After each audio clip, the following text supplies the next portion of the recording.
Oke, ada lagi? Ya, mau pertanyaannya Pak. Boleh.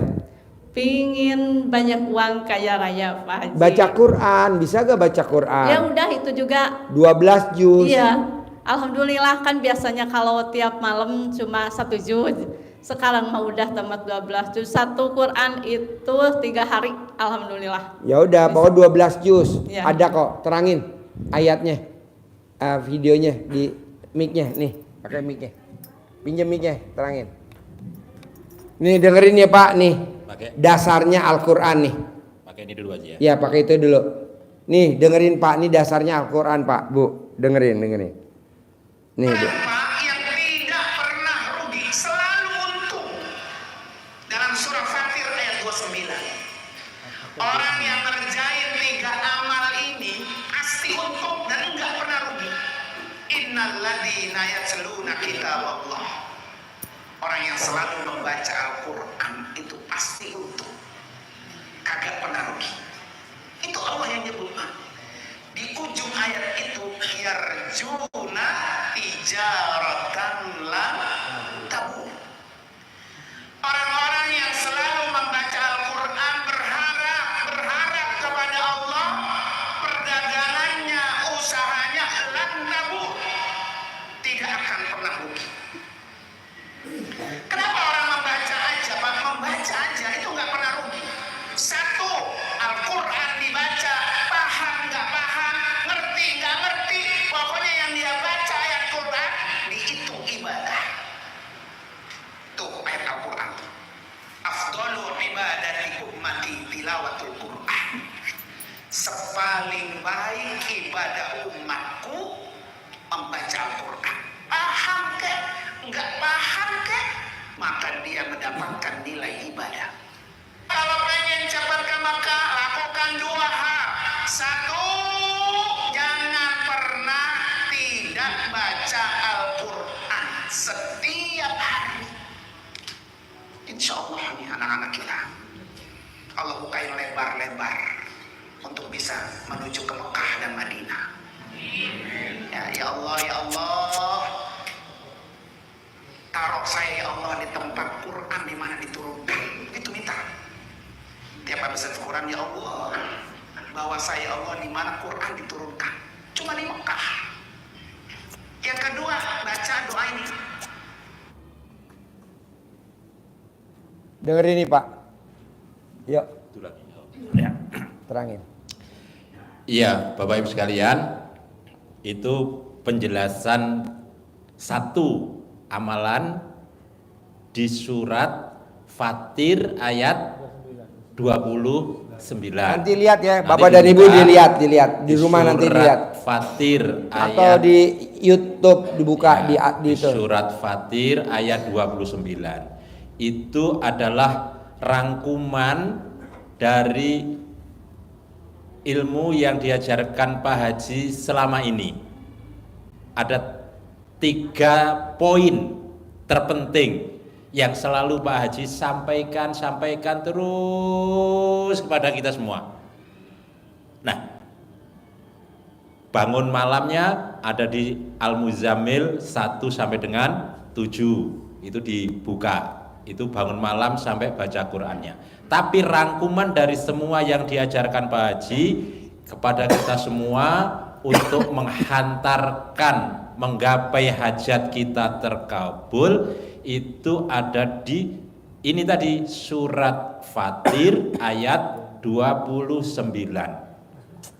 Apa itu 3 hal yang selalu Pak Haji sampaikan kepada kita? Di ujung surat Fatir 29, ujungnya, penutupnya itu adalah hajat kita semua. Apa itu? Bahwa semua usaha yang kita lakukan dijamin Allah tidak akan pernah mengalami kemunduran, tidak akan pernah mengalami kerugian. Tapi kita selalu untung, hasil. Caranya apa? Ada 3. Yang pertama adalah tatlunal kitaballah. Tadi itu membaca kitab Allah, membaca Al-Quran. Al-Quran. Kapan membacanya? Itu di surat Al-Muzammil. Nisfahu awingkus minhu qalila, di tengah malam, seperduanya malam. Yang kedua apa? Yang kedua, yang pertama baca Quran, yang kedua mendirikan sholat. Maka Pak Haji selalu sampaikan kepada kita, jangan bolong qobliyah dan ba'diyah. Tuh, sholat malam, bangun malam, sholat tahajud, untuk menghindarkan, menghapus dosa-dosa kita di sifat-sifat yang 18 yang selalu menempel pada kita bersihkan dengan sholat taubat. Dasarnya ada di surat Nuh ayat 10, 11, 12. Baca, itu dijamin Allah kita akan pasti diberikan uang yang banyak. Yang ketiga, selalu disampaikan pada kita semua, sedekah subuh jangan bolong. Sedekah Jumat barokah jangan bolong. Yang boleh bolong alat kelamin. Alat kelamin ditoblos boleh bolong ya. Sedekah subuh nggak boleh bolong. Maka kesimpulan itu terangkum di dalam ini, surat Fatir 29. Jadi 1 baca Quran, 2 sholat, yang ketiga adalah sedekah. Sedekah itu dipaksa enggak oleh Allah? Sedekah dipaksa enggak? Paksa. Ada ayatnya. Di apa? Gimana bunyi sedekah itu? Yang ada 2 versi. Yang pertama, sedekahlah kita semua itu dipaksa Allah bersedekah dalam keadaan lapang maupun sempit, dalam keadaan terang-terangan atau sembunyi-sembunyi. Jadi paksa, Itu sedekah itu dipaksa. enggak berarti? Dipaksa. Dipaksa. Jadi kalau Nggak ada sedekah seikhlasnya, saya nggak setuju. Paksa. semaunya paksa. Maksanya gimana bahwa kita memaksa itu? Jangan nunggu kita sedekah itu nanti kalau saya sudah punya uang, nanti kalau saya sudah kaya, nanti kalau saya udah lunas. kalau sudah lunas. Nggak ada. Akan mungkin, bahkan tidak bisa kita lakukan. Kenapa? Justru kondisi kita dalam keadaan sempit ini kita memaksa. Ini perintah Allah untuk memaksa. Memaksanya seberapa? Jadi kalau kita punya uang 100.000, sedekah 50.000, ringan ya? Ringan, punya uang 100.000, keluarin 50.000. Pasti bisa. 50%. Karena kita sudah terlatih, terbiasa, jadi nanti kalau punya uang 1 miliar, ngeluarkannya masa tetap 50.000? 500 juta lah. Nah, Ibu nih, saya potong ya, bapak-bapak nih kebanyakan punya uang 1.000-1.000-nya disedekain berani. Gila gak coba? Punya uang 1.000, ada anak yatim, dia nangis pengen beli cilok, dia kasih tuh 1.000-1.000-nya. Coba kalau bapak dan ibu punya 1 miliar, berani gak disedekain semuanya? Mikir loh. Lanjut. Iya. Jadi baca Quran dipaksa. Iqra, inget gak? Dipaksa gak? Dipaksa. Di mana maksanya? Di Gua Hiro. Kadang kan banyak tamu-tamu di RDAI, ada orang di RD, Pak Haji apa-apaan sih baca Quran dipaksa? Dia belum tahu.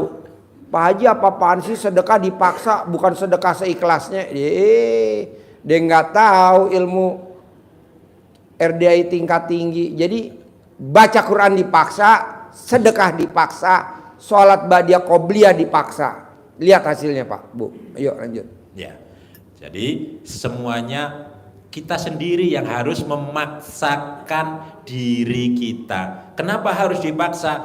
Karena kalau tidak dipaksa kita akan biasa-biasa saja. Pak Haji selalu nyampaikan harus dipaksa, harus ekstrim.